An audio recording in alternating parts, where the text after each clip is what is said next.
ಈ ಬೆಂಗಳೂರಿಗೆ ಹೋದರೆ ಕೆಲಸಕ್ಕೆ 10 ರಿಂದ 15 ಸಾವಿರ ರೂಪಾಯಿ ಕೊಡ್ಬೋದು. ಇದು 25 ಸಾವಿರ ರೂಪಾಯಿ ಕಂಡಂಗೆ ಉಳಿತದೆ. ಅದನ್ನೇ ಬೇಕಾದ್ರೆ ಬರ್ಕೊಡ್ತೀನಿ ನಾನೇ. ಬೇಕಂದರೆ 1,000 ಕೋಳಿ ಸಾಕಿದ್ರೆ 3 ತಿಂಗಳಿಗೂ ಒಂದು ತಿಂಗಳಿಗೆ 25 ರಿಂದ 30 ಸಾವಿರ ರೂಪಾಯಿ ಉಳಿದೇ ಉಳಿತದೆ. ಇಲ್ಲ ಬಿಟ್ಬಿಟ್ಟು ನಾನೆಲ್ಲ ಹೋಯ್ತೀನಿ ಬರ್ತೀನಿ ಅಂತಂದರೆ ಎಲ್ಲ ತುಂಬ ಲಾಸ್ ಆಗ್ಬಿಡ್ತದೆ. ಇದಂತೂ ಸತ್ಯ. ನಾಟಿ ಕೋಳಿ ಬಣ್ಣ ಮಾಡಿ ಮಾರ್ತಾರೆ, ಅದೆಲ್ಲ ತಮಿಳ್ನಾಡಲ್ಲಿ ಮಾಡ್ತಾರೆ ಅವರು ತಮಿಳ್ನಾಡಲ್ಲಿ ತುಂಬ ಕಿಲಾಡಿಗಳು. ಮದ್ದೂರು ತಾಲೂಕು, ಮಂಡ್ಯ ಜಿಲ್ಲೆ, ಮಾದನಾಯಕನಹಳ್ಳಿ ಗ್ರಾಮ. ನನ್ನ ಹೆಸರು ಶಂಕರ ಅಂತ. ನಾವು ಮೈಸೂರಿಂದ ಮರಿ ತರಿಸ್ತೀವಿ. ಒಂದು ಮರಿಗೆ 40 ರೂಪಾಯಿ ಏನೋ ಬೀಳ್ತದೆ. ಟ್ರಾನ್ಸ್ಫರ್ ಚಾರ್ಜು ಒಂದು ರೂಪಾಯಿ 2 ರೂಪಾಯಿ ಬೀಳ್ಬೋದು. ಇಲ್ಲಿ ನಾವು ತುಂಬ ವರ್ಷದಿಂದ ಮಾಡ್ತಾಯಿದ್ದೋ, ಇವಾಗೂ ಮಾಡ್ತಾಯಿದ್ದೀವಿ. ಏನು ತೊಂದರೆ ಇಲ್ಲ. ಡಿಲ್ವರಿ ಬೇಕಂದರೆ ಕಂಪ್ನಿ ಕಡೆಯಿಂದ ಬಂದು ತಗೊಂಡೋಗ್ತಾರೆ. ಇಲ್ಲ ಅಂತಂದರೆ ನಾವು ಇಲ್ಲಿ ಹೊರ್ಗಡೆ ಯಾರಾದರೂ ಅಂಗಡಿಯವ್ರಿಗೆ ಇಲ್ಲ ಕೇಳ್ದವ್ರಿಗೆ, ಹಳ್ಳಿಯವರು ಊರಿನವ್ರು ಯಾರೇ ಬಂದರೂ ನಾವು ಮಾರಾಟ ಮಾಡ್ಕೊತೀವಿ. ಮತ್ತು ಕಂಪ್ನಿಯವ್ರು ಬಂದು ತಗೊಂಡೋಗ್ತಾರೆ. ದುಡ್ಡಿಗೂ ಏನು ಮೋಸ ಏನಿಲ್ಲ. ಮತ್ತು ಅದಕ್ಕೆ ಫೀಡ್ಸು ಏನು ಅಂತಂದರೆ ಒಂದು ತಿಂಗಳ ಗಂಟನೂ 1,000 ಮರಿ ತಗೊಂಡ್ರೆ 1,20,000-30,000 ರೂಪಾಯಿ ಗಂಟ ಫೀಡ್ಸ್ಬೇಕು.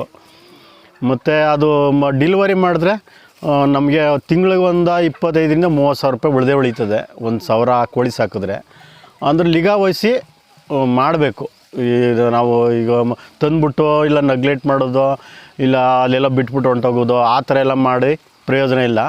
ಅದೇ ಕೆಲಸವಾಗಿ ನಿಂತ್ಕೊಂಡು ಮಾಡಿದ್ರೆ ತುಂಬ ಹೆಲ್ಪ್ ಆಯ್ತದೆ, ಒಳ್ಳೆಯದಾಯ್ತದೆ. ಏನು ತೊಂದರೆ ಏನಿಲ್ಲ. ನೀವು ಮೈಸೂರಿಂದ ತರಬೇಕು ಅಂತಂದರೆ ಅಲ್ಲಿ ಯಾವ ರೀತಿ ಕೊಡ್ತಾರೆ ನಿಮಗೆ? ನೀವು ಯಾವ ರೀತಿ ತಗೊಬಂದು ಸೆಡ್ಡಿಗೆ ಬಿಟ್ಟು ಅದನ್ನು ಯಾವ ರೀತಿ? ಅವರು ಇಲ್ಲ ಟ್ರಾನ್ಸ್ಫರ್ ಚಾರ್ಜು ಕೊಡ್ತೀವಿ ಅಂತಂದರೆ ಅವರೇ ಇದು ಕೋಳಿ ಇದು ಮರಿದು ಬಾಕ್ಸ್ ಐತೆ, ಆ ಬಾಕ್ಸಲ್ಲಿ ಕಾರ್ಗೆ ಹಾಕೊಬಂದು ಇಲ್ಲೇ ಡಿಲ್ವರಿ ಕೊಟ್ಟೋಯ್ತಾರೆ. ನಾವು ಇಲ್ಲಿಗೇ ತರಿಸ್ತಾ ಇದ್ದೆ ನಾನು. ಇಲ್ಲ ನಾವು ಹೋಗಿ ತಗೊಬತ್ತೀವಿ ಅಂತಂದರೆ ಅವರೇ ಬಾಕ್ಸ್ ಕೊಡ್ತಾರೆ.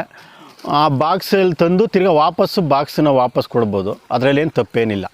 ಅವರು ಏನು ಇಲ್ಲ, ಒಳ್ಳೆಯ ಥರದಲ್ಲೇ ಕೊಡ್ತಾರೆ ಮರಿನ. ಅದನ್ನು ಸೆಡ್ಡಿಗೆ ತಂದ ಮೇಲೆ ಯಾವ ರೀತಿ ನೋಡ್ಕೋಬೇಕು? ತಿಂಗಳು ಮರಿಗಳಿದೆ ತಂದು ಅದು ಒಂದೇ ದಿವಸದ ಮರಿ ಕೊಡೋದು.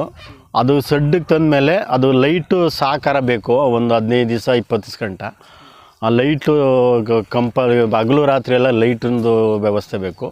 ಮತ್ತು ಮಾಮೂಲಿ ಪೀಡ್ಸು ಒಂದು ದಿವಸ ಬನ್ಸಿರವೆ ಹಾಕಬೇಕು. 1-2 ದಿವಸ ಬನ್ಸಿರವೆ, ಒಂದು ಸ್ವಲ್ಪ ಸಕ್ಕರೆ ನೀರು ಮತ್ತು ಬೆಲ್ಲದ ನೀರು ಕೊಟ್ಟರು ಆಯ್ತದೆ. ಇಲ್ಲ ಒಂದು ಸ್ವಲ್ಪ ಗ್ಲೂಕೋಸ್ ಪೌಡ್ರು ಇದೆಲ್ಲ ಹಾಕ್ಲೇಬೇಕಾಯ್ತದೆ.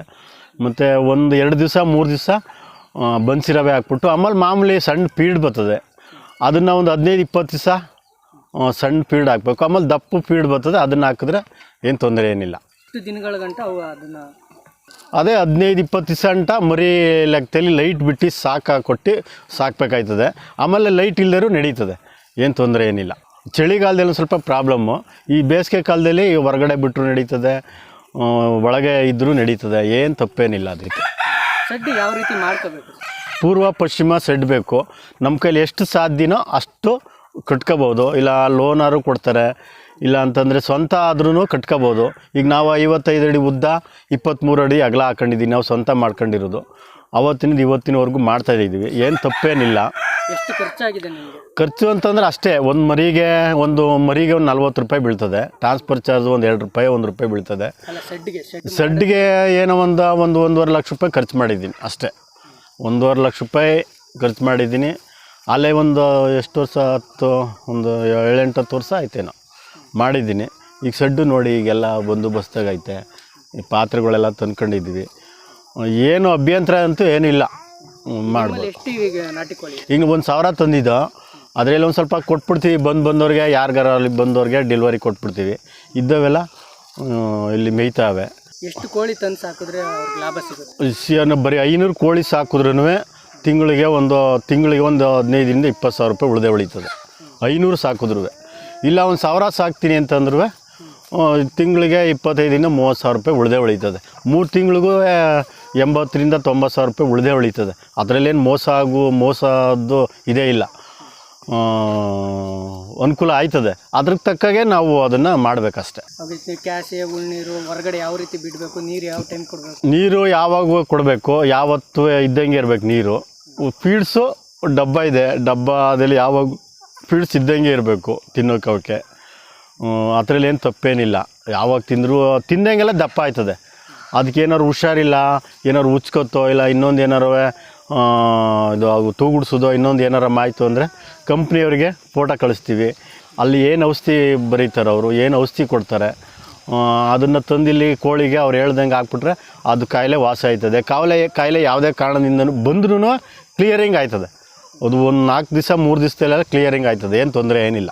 ಒಂದು ನಾಟಿ ಕೋಳಿ ಎಷ್ಟು ಕೆಜಿ ಬರ್ಬೋದು? ಇದು ಈಗ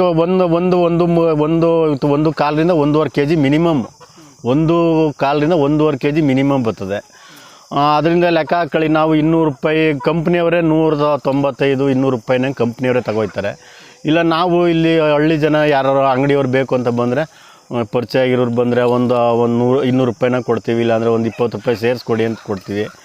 ಈ ಥರ ವ್ಯವಹಾರ ಐತೆ. ತಗೊಳ್ಳೋದು ಮಾಡೋದು ಡೈಲಿ ನಡೀತದೆ. ಇಲ್ಲವೇ ಅಂತಂದರೆ ಯಾರು ಬಂದು ತಗೊಂಡೋಗ್ತಾರೆ. ಹೋಲ್ಸೇಲಾಗಿ ತಗೋತೀನಿ ಅಂತಂದರೆ ಒಂದು 200 ರೂಪಾಯಿ 190 ಹಿಂಗೆಲ್ಲ ಕೊಟ್ಬಿಡ್ತೀವಿ ಹೋಲ್ಸೇಲರ್ ರೇಟು ಅಂತಂದರೆ. ಅದರಿಂದ ಖರ್ಚೆಲ್ಲ ಕಳೆದು ಈಗ 1.5 kgಗೆ ಲೆಕ್ಕ ಹಾಕೊಳ್ಳಿ, ಒಂದು ಮಿನಿಮಮ್ಮು 1 400 1 500 1 300 ಬಂದೇ ಬರ್ತದೆ. ಏನು ತಪ್ಪಾಗೋದಿಲ್ಲ. 3 ತಿಂಗಳು ಸಾಕಲೇಬೇಕು, 1.5 ಒಳಗೆ ಬರ್ತದೆ. ಅದರಲ್ಲಿ ಈಗ ಲೆಕ್ಕ ಹಾಕೊಂಡ್ರೆ ನೀವು ಉಳಿತದೆ, ಏನು ತೊಂದರೆ ಏನಿಲ್ಲ. 3 ತಿಂಗಳು ಒಂದು ಬ್ಯಾಚ್ ಮುಗಿದ್ಮೇಲೆ ನೆಕ್ಸ್ಟ್ ಬ್ಯಾಚ್ಗೆ ಯಾವ ರೀತಿ ಶೆಡ್ನ ಕ್ಲೀನ್? ಶೆಡ್ ಮಾಮೂಲಿ ಎಲ್ಲನೂ ಈಗ ಕಸ ಎಲ್ಲ ಕ್ಲೀನ್ ಮಾಡೋದು, ಔಷಧಿ ಒಂದು ಸ್ವಲ್ಪ ಔಷಧಿ ಹೊಡಿಬೇಕು. ಔಷಧಿ ಹೊಡೆದ್ಬಿಟ್ಟು ಮಾಮೂಲಿ ಏನು ಶೆಡ್ಡು ಅವಕ್ಕೆ ಮರಿ ಸಾಕೋಕೆ ಯಾವ ಥರ ಮಾಡ್ತಿದ್ದೋ ಆ ಥರ ಎಲ್ಲ ಮಾಡಿ ನಾವು ಒಂದು ಸರಿ ನೋಡ್ಕೊಂಡ್ಮೇಲೆ ಮತ್ತೆ ಇನ್ನೊಂದು ಸರಿ ಮಾಡಿದ್ರಲ್ಲೇನು ತೊಂದರೆ ಏನಿಲ್ಲ. ಒಂದು ಸರಿ ಅಂತೂ ಇಲ್ಲ ನೋಡ್ಕೊಳ್ಳೇಬೇಕು, ಹಿಂಗೆ ಮಾಡೋದು ಹಂಗೆ ಮಾಡೋದೇ ಆಗಲಿ ನೋಡ್ಕೊಳ್ಳೇಬೇಕು. ನೋಡ್ಕೊಂಡು ಸಾಕ್ಬೋದು, ಏನು ತಪ್ಪೇನಿಲ್ಲ. ನಾಟಿ ಕೋಳಿ ಯಾವ್ಯಾವ ತಳಿಗಳಿದೆ ನಿಮ್ಮಲ್ಲಿ? ನಮ್ಮಲ್ಲಿ ಇದೆ ನಾಟಿದು ಒಂದೇ ತಳಿರೋದು. ಬೇರೆ ಬೇರೆ ಇದರಲ್ಲಿ 4-5 ಥರ ಐತೆ. ಅಸೀಲ್ ಅಂತ ಒಂದು ಬರ್ತದೆ, ಗಿರಿರಾಜ ಬರ್ತದೆ, ಇದು ನಾಟಿ ಅಂತ ಒಂದು ಬರ್ತದೆ. ಅವೆಲ್ಲ ನಾವು ಅಸೀಲ್ ಅಂದರೆ ಬೆಂಗಳೂರು ಹೆಸರುಘಟ್ಟದಲ್ಲಿ ಸಿಗ್ತದೆ. ಅದು ಬರೀ 15 ರೂಪಾಯಿ ಒಂದು ಮರಿ, ಇದಕ್ಕೆ 40 ರೂಪಾಯಿ.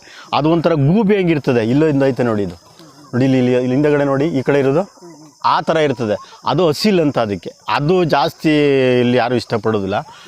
ಗಿರಿರಾಜನೂ ಚೆನ್ನಾಗಿ ದಪ್ಪ ಆಯ್ತದೆ, ಇಳುವರಿನೂ ಬರ್ತದೆ. ಈ ನಾಟಿ ಕೋಳಿ ಅಂತೂ ಸಾಕಿದ್ರೆ ಅದರಲ್ಲೂ 1.5 kg ಗಂಟು ಇಳುವರಿ ಬರ್ತದೆ, ಏನು ತಪ್ಪಾಗೋದಿಲ್ಲ. ಅಂದರೆ ಇದ್ರ ನಾಟಿ ಕೋಳಿ ಸಾಕಾಣಿಕೆಯಿಂದ ಲಾಭ ಇದೆಯಾ? ಲಾಭ ಇದೆ ಸರ್, ಲಾಭ ಖಂಡಿತವಾಗ್ಲೂ ಲಾಭ ಇದೆ. ನಾವು ಮಾಡ್ದಂಗೆಲ್ಲ ಲಾಭ ಅಂತೂ ಖಂಡಿತವಾಗ್ಲೂ ಇದೆ.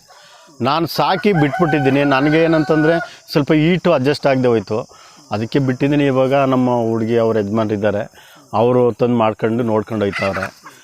ಅವ್ರಿಗೆ ನಾನು ಏನು ಬೇಕೋ ಎಲ್ಪ್ ಮಾಡ್ತೀನಿ. ಇದು ಹಿಂಗೆ ಮಾಡಬೇಕು ಅಂತಂದರೆ ಈ ಥರ ಮಾಡಿ ಈ ಥರ ಬಿಡಿ ಅಂದ್ಬಿಟ್ಟು ಅವ್ರಿಗೆ ಹೇಳ್ತೀನಿ, ಅವ್ರು ಮಾಡ್ಕೊಂಡು ಹೋಯ್ತಾರೆ. ರಾತ್ರಿ ಟೈಮ್ ಯಾವ ಥರ ಮಾಡ್ತಾರೆ? ರಾತ್ರಿ ಟೈಮು ಒಂದು ಲೈಟ್ ಬಿಟ್ಟರೆ ಸಾಕು. ಒಂದು 20 ದಿವಸ 25 ದಿವಸ ಆದಮೇಲೆ ಒಂದು 2 ಲೈಟ್ ಇದ್ಬಿಟ್ರೆ ಸಾಕು. ಆ ಲೈಟ್ ಬೆಳಕು ಯಾವಾಗಲೂ ಲೈಟ್ ಬೆಳಕಲ್ಲಿ ಒದ್ಗಾಡ್ಕೊಂಡು ತಿರುಗಾಡ್ಕೊಂಡು ಕುತ್ಕೊಂಡು ನಿಂತ್ಕೊಂಡು ಕಾಲ ಕಳೀತಾರೆ, ಏನು ತೊಂದರೆ ಇಲ್ಲ. ಶೆಡ್ಡಿಂದ ಹೊರಗಡೆ ಯಾವ ಟೈಮಲ್ಲಿ ಎಷ್ಟು ಟೈಮ್ ಬಿಡ್ತಾರೆ? 24 ಗಂಟೆ ಇದ್ರೂ ನಡೀತದೆ. ಈಗ ಇಷ್ಟೆಲ್ಲ ಆಗಲೆಲ್ಲ ಇವರು ಇವಾಗ ಮಾಡಿರೋದು ಇದನ್ನು, ಇದು ಇನ್ನಷ್ಟು ಅಗಲ ಮಾಡಿದ್ರೂ ಮೇವು ಕಡಿಮೆ ಆಯ್ತದೆ. ಈ ಹುಲ್ಲು ಸೊಪ್ಪು ಅವಕ್ಕೆ ಮೇಯ್ನ್ ಮುಖ್ಯ. ಈ ಜಮೀನಿಗೆ ಹುಲ್ಲು ಇಲ್ಲ ಸೀಮೆ ಹುಲ್ಲು ಇಲ್ಲ ಮುಸ್ಕಿನ ಜೋಳನೋ ಹಾಕ್ಬಿಟ್ಟು ಟ್ಯಾಕ್ಟ್ ಓಡಿಸ್ಬಿಟ್ಟು ಇಷ್ಟು ಅಗಲ ಕಾಂಪೌಂಡ್ ಮಾಡಿಬಿಟ್ಬಿಟ್ರೆ ನಿಮ್ಮ ಮೇವಿನ ಅವಶ್ಯಕತೆಯೇ ಇಲ್ಲ. ಪೀಡ್ಸು 1 ತಿಂಗಳು ಹಾಕ್ಬಿಟ್ರೆ ಸಾಕು. ಇನ್ನೆರಡು ತಿಂಗಳು ಬರೀ ಹುಲ್ಲು ಸೊಪ್ಪಲ್ಲೇ ಮೇಯ್ತದೆ. ಆವಾಗ ಇನ್ನೂ ಅನುಕೂಲ ಅದೇ ಆಯ್ತದೆ. ಹೊಸಬ್ರು ಮಾಡ್ತೀನಿ ಅಂತಂದರೆ ಯಾರು ಬಂದರೆ ನಾನು ಬೇಕಾದ್ರೆ ಮಾಹಿತಿ ಕೊಡ್ತೀನಿ, ತೋರಿಸ್ಕೊಡ್ತೀನಿ. ಮಾಡ್ತೀವಿ ಅನ್ನೋರು ಬರಲಿ, ಅದಕ್ಕೆ ನನ್ನ ಅಭ್ಯಂತರ ಏನಿಲ್ಲ. ತೋರಿಸ್ಕೊಡ್ತೀನಿ. ನನಗೆಲ್ಲ ಡೀಟೇಲ್ಸು, ಈ ಕೋಳಿ ಸಾಕೋದು, ಫೈಟ್ರ್ ಕೋಳಿ ಸಾಕೋದು, ಗಿರಿರಾಜ ಮಳವಳ್ಳಿಲಿ ಸಿಗ್ತದೆ, ಅದು ತುಂಬ ಕಡಿಮೆ. ಅದು ಈಗ ಅದನ್ನು ತಂದು ಸಾಕೊಂಡ್ರೆ KGಗೆ 120-130 ರೂಪಾಯಿ ಕೊಟ್ಟರೆ ಅದನ್ನೇ ಜನ ತಗೊಂಡೋಗ್ತಾರೆ. ಅದು ಒಳ್ಳೆ ಇಳುವರಿ ಬರ್ತದೆ, ಇದಕ್ಕಿಂತನೂ ಒಳ್ಳೆ ಇಳುವರಿ ಬರ್ತದೆ, ತೂಕ ಬರ್ತದೆ ಚೆನ್ನಾಗೆ. ಅದಕ್ಕೆ ಪೀಡ್ಸಿಂದ ಏನಿಲ್ಲ 15 ದಿವಸ ಪೀಡ್ಸ್ ಹಾಕ್ಬಿಟ್ರೆ ಮಿಕ್ಕ ದಿವಸ ರಾಗಿ ಮುಸ್ಕಿನ ಜೋಳ ಭತ್ತ ಇದು ಹಾಕ್ಬಿಟ್ರೆ ಅದು ತಿನ್ಕೊಂಡು ಕಾಲ ಕಳೀತದೆ. ಈ ಥರ ಆಡೋಗ್ಬಿಟ್ರೆ ಇನ್ನೂ ಒಳ್ಳೆಯದೇ. 3 ತಿಂಗಳಾದಮೇಲೆ ಸೇಲ್ ಆಗಿಲ್ಲ ಅಂತಂದರೆ ಸೇಲ್ ಖಂಡಿತವಾಗ್ತದೆ. ಹೇಗಿರುತ್ತೆ? ಮಾಂಸ ಚೆನ್ನಾಗಿರ್ತದೆ, ಏನು ಮಾಂಸ ಕಂಪ್ಲೇಂಟೇ ಇಲ್ಲ. ಯಾವುದೇ ಥರದಲ್ಲಿ ಕಂಪ್ಲೇಂಟ್ ಇಲ್ಲ. ಮಾಂಸನೂ ಚೆನ್ನಾಗಿರ್ತದೆ. ತಿನ್ನೂರು ನಮ್ಮ 3 ತಿಂಗಳು ತುಂಬಿಕೊಂಡು ಬಿಡ್ತೇನೆ ಇರಲಿಲ್ಲ. 2.5 ತಿಂಗಳಾಯಿತು ಅಂದರೆ ನಾನು ಮೆಸೇಜ್ ಮಾಡೋನಿ ಕಂಪ್ನಿಯವ್ರಿಗೆ, ಸರ್ ತಡೆಯೋಕ್ಕಾಗಲ್ಲ ಕೊಟ್ಬಿಡಿ ಅಂತ. ಅವರು ಆಯಿತು ಬಿಡಪ್ಪ, ನೀನು ಇನ್ನು 3 ತಿಂಗಳು ತುಂಬಲಿಲ್ವಲ್ಲ ಅನ್ನೋರು. ಇಲ್ಲ ಸರ್ ತುಂಬ ಕಷ್ಟ ಆಯ್ತು ಅಂತಂದರೆ ಆಯಿತು ಬಿಡಪ್ಪ ಬರೀ ಹೇಳ್ತೀನಿ ಅಂದ್ಬಿಟ್ಟು ಪಾರ್ಟಿಗಳಿಗೆ ನಂಬರ್ ಕೊಟ್ಬಿಡ್ತಾರೆ, ಇಂಥ ಜಾಗದಲ್ಲಿ ಕೋಳಿ ಐತೆ ನೀವು ಹೋಗಿ ಅಲ್ಲಿಗೆ ಅಂತ. ಅವರು ನೇರವಾಗಿ ಫೋನ್ ಮಾಡೋರು, ಆಯಿತು ಬನ್ನಿ ಸರ್ ನೀವು ಆಯ್ತು ಅಂದರೆ ಬಂದು ಬೆಳಿಗ್ಗೆ ಹೊತ್ತು ನೋಡ್ಕೊಂಡು ಹೋಗೋರು. ರಾತ್ರಿ ನೈಟೇ ಹಿಡ್ದು ನೈಟೇ ತೂಕ ಮಾಡ್ಕೊಂಡು ಅಲ್ಲೇ ಕ್ಯಾಶ್ ಕೊಟ್ಬಿಟ್ಟು ಹೋಗೋರು, ಇಲ್ಲ ಕಂಪ್ನಿಯವ್ರ ಕೈಲಿ ಮಾತಾಡಿಸಿ ಅವ್ರ ಕೈಲಿ ಕೊಟ್ಕೊತೀನಿ ಅಂದರೆ ಅಲ್ಲೇ ಕೊಟ್ಬಿಡಿ ಸರ್, ನಂದೇನು ಅಭ್ಯಂತರ ಇಲ್ಲ, ನಾನು ಕೊಡ್ತಾರೆ. ನಾನು ತುಂಬ ದೋಸ್ತು ಅವರು ಎಲ್ಲ ಕಂಡವ್ರೆ, ಹೆಲ್ಪ್ ಮಾಡ್ತಾರೆ ಅವರು ಕಂಪ್ನಿಯವರು. ದುಡ್ಡು ₹1 ಎಲ್ಲೂ ಮೋಸ ಆಗೋದಿಲ್ಲ, ಹೋಗಲ್ಲ. ದುಡ್ಡು ಅವ್ರು ಕೊಡಿ ಅಂದಮೇಲೆ ನಾವು ಕೊಟ್ಟಿದ್ದೀವಿ ಅಂತಂದರೆ ಆ ಕಂಪ್ನಿಯವರು ಅವ್ರ ತ ವಸೂಲಿ ಮಾಡ್ತಾರೆ. ನಮಗೆ ಯಾವತ್ತು ಹೋದ್ರೂ ಕಳಿಸ್ತಾರೆ, ಏನು ತೊಂದರೆ ಇಲ್ಲ. ಎಷ್ಟು ಆದಾಯ ಸಿಗ್ತೈತೆ ಅಷ್ಟೇ, ಒಂದು ತಿಂಗಳಿಗೆ 25-30 ಸಾವಿರ ಸಿಗ್ತದೆ ಒಂದು ಕೋಳಿ ಸಾಕಿದ್ರೆ. 1,000 ಕೋಳಿ ಸಾಕಿದ್ರೆ 3 ತಿಂಗಳಿಗೂ ಒಂದು ತಿಂಗಳಿಗೆ 25-30 ಸಾವಿರ ರೂಪಾಯಿ ಉಳಿದೇ ಉಳಿತದೆ. 500 ಸಾಕ್ತೀನಿ ಅಂತಂದ್ರೆ 15-20 ಸಾವಿರ ಉಳಿದೇ ಉಳಿತದೆ, ಏನು ತೊಂದರೆ ಇಲ್ಲ. ಏನು ಬೆಳಿಗ್ಗೆ ಒಂದು 2 ಗಂಟೆ ಟೈಮ್ ಕೆಲಸ, ತಿರುಗಿ ಮಧ್ಯಾಹ್ನ 2 ಗಂಟೆ ಟೈಮು, 2 ಗಂಟೆ ಮೇಲೆ ಒಂದು ಸ್ವಲ್ಪ ಮೇವು ನೀರು ಹಾಕ್ಬಿಡೋದು, ಇನ್ನೇನು ಮಾಡೋ ಅಷ್ಟಿಲ್ಲ. ಬೆಳಿಗ್ಗೆ ಹೊತ್ತು ಒಂದು ಡೈಲಿ ಕ್ಲೀನ್ ಮಾಡ್ತೀವಿ ನಾವು, ಡೈಲಿ ಕ್ಲೀನ್ ಮಾಡ್ತೀನಿ, ಒಂದು ದಿವಸನೂ ಮಡಗ್ದೋನಲ್ಲ. ಆ ಕಸನೇ ಆಗಲಿ, ಅವು ಪಾತ್ರೆನೇ ಆಗಲಿ, ಸೋಪ್ ಹಾಕಿ ತೊಳೆದು ಕ್ಲೀನಾಗಿ ಒಟ್ನಲ್ಲಿ ಕ್ಲೀನ್ ಮುಖ್ಯ. ಈ ಬಿಟ್ಬಿಡೋದು, ಅಲ್ಲೆಲ್ಲ ಹೋಗೋದು, ಅಲ್ಲಿ ಯಾವುದೋ ಊರ್ಗೊಂಡು ಹೋಗೋದು, ನೀವು ನೋಡ್ಕೊ ನಾವು ನೋಡ್ಕೊ, ಅವೆಲ್ಲ ಅಭ್ಯಂತರ ಇಲ್ಲ. ಇಲ್ಲೇ ಬಿದ್ದಿರಬೇಕು. ಕೋಳಿ ಸಾಕಿದ್ಮೇಲೆ ಒಂದು ಆಳು ಜವಾಬ್ದಾರಿಯಲ್ಲಿ ನೋಡಬೇಕು. ಅದನ್ನ ನೋಡ್ಕೊಂಡ್ರೆ ಅದು ಅದು ನಮಗೆ ಉಪಯೋಗಕ್ಕಾಯ್ತದೆ. ಇಲ್ಲ ಬಿಟ್ಬಿಟ್ಟು ನಾನೆಲ್ಲ ಹೋಯ್ತೀನಿ ಬರ್ತೀನಿ ಅಂತಂದರೆ ಎಲ್ಲ ತುಂಬ ಲಾಸ್ ಆಗ್ಬಿಡ್ತದೆ, ಇದಂತೂ ಸತ್ಯ. ಈಗ ಅಲ್ಲೇ ಒಂದು ನಿಮಗೆ ಬೇರೆ ಏನಾರು ಮಾಡಬೇಕು ಅಂತ, ಬೇರೆ ಏನು ಮಾಡಬೇಕು ಅಂತ ಇಲ್ಲ, ಕೋಳಿನೇ ಮಾಡಿದ್ರೆ ತುಂಬ ಅನುಕೂಲ ಇದೆ ಅಂತ ಕೋಳಿನೇ ಮಾಡಬೇಕು ಅಂದ್ಕೊಂಡೆ ನಾನು ಇವತ್ತು ಇರೋದು. ಆದರೆ ನಮಗೆ ಸ್ವಲ್ಪ ಈ ಆರೋಗ್ಯ ಸರಿ ಇಲ್ಲದೆ ಇರೋದ್ರಿಂದ ನಾನು ಬಿಟ್ಟಿದ್ದೆ. ಈಗ ಇವ್ರು ಬಂದು ಮಾಡ್ತಾಯಿದ್ದಾರೆ ಅಷ್ಟೇ, ಅದಲ್ಲದೆ ನೀನು ಬೇರೆ ಏನೂ ಇಲ್ಲ. ಮೋಸ ಈಗ ನಾಟಿ ಕೋಳಿ ಅಂತಲೇ ಹೇಳಿ ಅವಕ್ಕೆ ಬಣ್ಣ ಮಾಡಿ ಅವಕ್ಕೆ ಇಲ್ಲ ಸರ್, ನಾಟಿ ಕೋಳಿ ಬಣ್ಣ ಮಾಡಿ ಮಾರ್ತಾರೆ, ಅದೆಲ್ಲ ತಮಿಳ್ನಾಡಲ್ಲಿ ಮಾಡ್ತಾರೆ ಅವರು. ನಮ್ಮಲ್ಲಿ ಯಾರು ನಾಟಿ ಕೋಳಿಗೆ ಮೋಸ ಸುಳ್ಳು ಯಾರು ಮಾಡಲ್ಲ, ಕಂಪ್ನಿಯವರು ಮಾಡೋದಿಲ್ಲ. ಅವ್ರು ಒಳ್ಳೆಯದನ್ನೇ ಉಪಯೋಗ ಹೇಳ್ಕೊಡ್ತಾರೆ, ಒಳ್ಳೆ ಥರದಲ್ಲಿ ಹಿಂಗೆ ಮಾಡ್ಕೊಂಡು ಹೋಗಿ ಅಂತ ಹೇಳ್ಕೊಡ್ತಾರೆ. ಯಾವ ರೀತಿ ಮೋಸ ಮಾಡ್ತಾರೆ ಸರ್? ಮೋಸ ಅಂತಂದರೆ ಅದು ಏನೇನೋ ಈ ಕೋಳಿ ನಾಟಿ ಕೋಳಿ ಅಂದ್ಬಿಟ್ಟು ಬೇರೆ ತಳಿನ ಅದ್ರ ಜೊತೆ ಒಳಗೆ ಬಿಟ್ಟು ಏನೇನೋ ಮಾಡ್ತಾರೆ. ಆ ಥರ ಏನೂ ಇಲ್ಲ ಇಲ್ಲಿ. ಈ ನಾಟಿ ಕೋಳಿ ಕಂಪ್ನಿಯವ್ರಿಗೆ ಆ ಥರ ಯಾವುದೂ ಮೋಸ ಏನಿಲ್ಲ. ಅದಕ್ಕೆ ನಿಮ್ಗೆ ಇದುವರೆಗೂ ಆ ಥರ ಇದುವರೆಗೂ ಆಗಲೇ ಇಲ್ಲ, ಕಂಪ್ಲೇಂಟೇ ಇಲ್ಲ. ನಾವು ಹೋದರೆ ಕುಂಡಿಸ್ಕೊಂಡು ಕೇಳಿ ಅವನು ಕರ್ಕೊಂಡು ಹೋಗಿದ್ದೀನಿ, ಕುಂಡಿಸ್ಕೊಂಡು ಏನು ಬೇಕು, ಯಾವ ಥರ ಮಾಡೋದು, ಬಿಟ್ಟಿದ್ಯಾ, ಯಾಕೆ ಬಿಟ್ಟೆ ನೀನು, ಎಲ್ಲರ ಹೊರಗಡೆ ತರಿಸ್ತಿದ್ಯಾ ನೀನು ಅಂತೆಲ್ಲ ಮಾಹಿತಿ ತಗೊಂಡು. ಇಲ್ಲ ಸರ್, ನನಗೆ ತುಂಬ ಪ್ರಾಬ್ಲಮ್ ಆಯಿತು, ಬಿಟ್ಬಿಟ್ಟಿದೆ, ಆರೋಗ್ಯ ಸರಿ ಇರಲಿಲ್ಲ, ಈಗ ಇವ್ರು ಮಾಡ್ತಾಯಿದ್ದೀವಿ ಅಂದಮೇಲೆ ಸರಿ ಆಯಿತು ತಗೊಂಡು ಹೋಗು ಅಂದ್ಬಿಟ್ಟು ಕೊಟ್ಟರು, ಮರಿನೂ ಕೊಟ್ಟರು. ಈಗ ಅಲ್ಲ ಈ 2ನೇ ಇದು, ಮೊದಲೇ ಒಂದು 300 ತಂದಿದ್ದು ಅಷ್ಟೇ. ಅದು ಭಾಳ ತುಂಬ ಚೆನ್ನಾಗಿತ್ತು, ಒಂದು ಅಷ್ಟು ದುಡ್ಡು ಆಗಿರಬೇಕು, ಇಲ್ಲ ನಾವು ಹೇಳ್ಬಾರ್ದು. ಇದು ಒಂದು ಸ್ವಲ್ಪ ತಂದಿದ್ದೀವಿ. ಇದು ಒಂದು ಸ್ವಲ್ಪ ಈ ಕೊರೋನಾ ಬತ್ತು, ಒಂದು ಸ್ವಲ್ಪ ದುಡ್ಡು ಕೆಲಸ ಇಲ್ಲ, ದುಡ್ಡಿಗೆ ತೊಂದರೆ ಆಯಿತು, ಅದಕ್ಕೆ ಅವಕ್ಕೆ ಫುಡ್ ತಂದು ಹಾಕೋಕ್ಕಾಗಲಿಲ್ಲ. ಹಂಗಾಗ್ಲಾಗಿ ಒಂದು ಸ್ವಲ್ಪ ಪ್ರಾಬ್ಲಮ್ ಆಯಿತು. ಇಲ್ಲದೇ ಯಾವುದೇ ಥರದಲ್ಲಿ ಮೋಸ ಅಂತೂ ಆಗೋದಿಲ್ಲ ಕೋಳಿ ಸಾಕಿದ್ರೆ. ನಾಟಿ ಕೋಳಿ ತಿನ್ನಬೇಕು ಅನ್ನೋರು, ಕಾಯಿಲೆ ಇರೋರು ತಿನ್ನಬಾರ್ದು, ಮತ್ತು ತಿನ್ನಬೇಕು. ಪ್ರತಿಯೊಬ್ಬರು ತಿಂತಾರೆ, ಹುಡುಗರು ತಾವಿಂದ ವಯಸ್ಸಾದವ್ರ ಗಂಟನೂ ತಿಂತಾರೆ. ಇದು ಕಂಪ್ಲೇಂಟಿನ ಅವಶ್ಯಕತೆಯೇ ಇಲ್ಲ, ಖಂಡಿತವಾಗ್ಲೂ ತಿಂತಾರೆ. ನಮ್ಮೆಲ್ಲ ಊರವ್ರು ಬಂದು ತಗೊಂಡೋದ್ರೆ ಪಕ್ಕದಳ್ಳಿಯವ್ರು ಬಂದೆಲ್ಲ ತಗೊಂಡೋಗ್ತಾರೆ. ಇದು ಯಾರೇ ತಿಂದರೂ ಏನೇ ಮಾಡಿದ್ರು ಇದು ಏನು ಬಾಯ್ಲರ್ ಕೋಳಿ ಅಷ್ಟೇನು ಇದಿಲ್ಲ. ಇದು ಮಾಮೂಲಿ ನಾಟಿ ಕೋಳಿ ಎಷ್ಟು ಮಾಂಸ ಸ್ಮೆಲ್ ಬರ್ತದೆ, ಬಿಗಿ ಬರ್ತದೆ, ಆ ಥರ ಎಲ್ಲ ಇದು ಅನುಕೂಲ ಆಯ್ತದೆ, ಏನು ತೊಂದರೆ ಇಲ್ಲ. ಒಟ್ಟಿನಲ್ಲಿ ಕ್ಲೀನಾಗಿ ನೋಡ್ಕೊಳ್ಳೋದು ಸಾಕೋದು ಮುಖ್ಯ. ನೋಡ್ಕೋದು ಸಾಕೋದೇ ಮುಖ್ಯ. ಅದೊಂದು ಇದ್ಬಿಟ್ರೆ ಏನು ಕೆಲಸಕ್ಕೆ ಹೋಗಿ ಅಲ್ಲೆಲ್ಲ ಬೆಂಗಳೂರಲ್ಲಿ ಹೋಗಿ ಅಲ್ಲಿಂದ ಓಡಿ ಬರೋದಕ್ಕಿಂತ ಇದು ಬೆಂಗಳೂರಿಗೆ ಹೋದರೆ ಕೆಲಸಕ್ಕೆ 10-15 ಸಾವಿರ ರೂಪಾಯಿ ಕೊಡ್ಬೋದು. ಇದು 25 ಸಾವಿರ ರೂಪಾಯಿ ಕಂಡಂಗೆ ಉಳಿತದೆ. ಅದನ್ನೇ ಬೇಕಾದ್ರೆ ಬರ್ಕೊಡ್ತೀನಿ ನಾನೇ, ಬೇಕಾದ್ರೆ ನಾನೇ ಅವ್ರ ಮನೇಲಿ ಹೋಗಿ ವ್ಯವಸ್ಥೆ ಮಾಡ್ಬಿಟ್ಟು ಬರ್ತೀನಿ ಸಾಕೋರ ಮನೆಗೆ. ಯಾವುದೇ ನಾವು ಹೇಳ್ದು ಮೀರಕ್ಕಿಲ್ಲ, ನಾವು ಹೆಂಗೆ ಹೇಳ್ತೀವಿ ಹಂಗೆ ನೋಡ್ಕೋಬೇಕು ಅವನ್ನ. ಆ ಥರ ಮಾಡಿ ಅದು ಯಾಕೆ ಉಳಿಯೋಲ್ಲ, ಏನಕ್ಕೆ ಉಳಿಯೋದಿಲ್ಲ?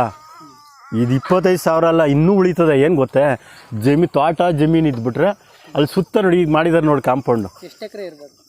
ಎಷ್ಟು ಒಂದು ಎಕರೆ ಇದ್ರೂ ನಡೀತದೆ, ಒಂದು ಅರ್ಧ ಎಕರೆ ಮಾಡಿದ್ರೂ ನಡೀತದೆ, ಇಲ್ಲ ಇನ್ನೂ ಜಾಸ್ತಿ ಇದ್ರೂ ನಡೀತದೆ, ಏನು ತಪ್ಪೇನಿಲ್ಲ.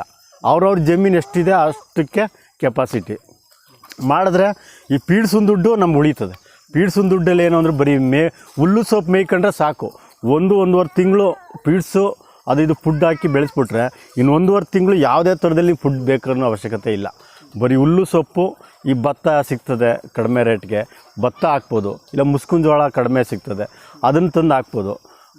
ಅದ್ರ ಬಿಟ್ಟು ಇನ್ನೇನು ಬೇಕಾಗೇ ಇಲ್ಲ. ಚೆನ್ನಾಗಿದೆ, ಒಳ್ಳೆ ಅನುಕೂಲ ಐತೆ, ಏನು ತೊಂದರೆ ಇಲ್ಲ, ಮಾಡ್ಬೋದು. ಕೃಷಿಲೇ ಅಂದರೆ ನಾನು ವ್ಯವಸಾಯ ಮಾಡುತ್ತಿಂದನೂ ನನಗೆ ಅನುಭವ. ಇಲ್ಲಿ ಕೋಳಿ ಸಾಕಾಣಿಕೆ ಆದರೂ ನನಗೆ ಅನುಕೂಲ. ಮನೇಲಿ 2 ಕುರಿ ಐತೆ ನೋಡಲ್ಲಿ, ಟಗರು ಇವತ್ತಿಂದ 35-40 kg ಒಂದು ಕುರಿ ಬರ್ತದೆ ಅಂತ ಒಂದು 10 ಸಾಕೊಂಡ್ರೂ ಏನು ತೊಂದರೆ ಇಲ್ಲ. ಆದರೆ ಮಾಡೋರು ಮುಖ್ಯ. ಎಲ್ಲನೂ ಒಬ್ಬರು ನಮ್ಮ ಮನೇಲಿ ಯಾರು ನೋಡ್ಕೊಳ್ಳೋರಿಲ್ಲ. ಹಾಗಾಗಿ ನಾವು ಎಷ್ಟು ಬೇಕೋ ಅಷ್ಟು ಮಾಡ್ಕೊಂಡು ವ್ಯವಸಾಯ ಅಂತೂ ಬಿಟ್ಟಿಲ್ಲ, ಮಾಡ್ತಿದ್ದೀನಿ ವ್ಯವಸಾಯದ ಬಗ್ಗೆ ನನಗೆ ತುಂಬ ಅನುಕೂಲ ಐತೆ. ಅದರಲ್ಲಿ ಬೋರ್ ಐತೆ, 1 ಅಲ್ಲ 2 ಬೋರು ಸರ್ಕಾರದಿಂದ ಕೊಳವೆ ಬಾವಿಗೆ ಹಾಕ್ಕೊಟ್ಟವ್ರೆ. ನಾನು ಎಲ್ಲ ಹನಿ ನೀರಾವರಿ ಮಾಡಿಸಿದ್ದೀನಿ, ಅದನ್ನು ಮಾಡಿಸ್ತೀನಿ. ಕೋಳಿಗೆ ಇವ್ರಿಗೆ ಬಿಟ್ಟಿದ್ದೀನಿ ಅಷ್ಟೇ.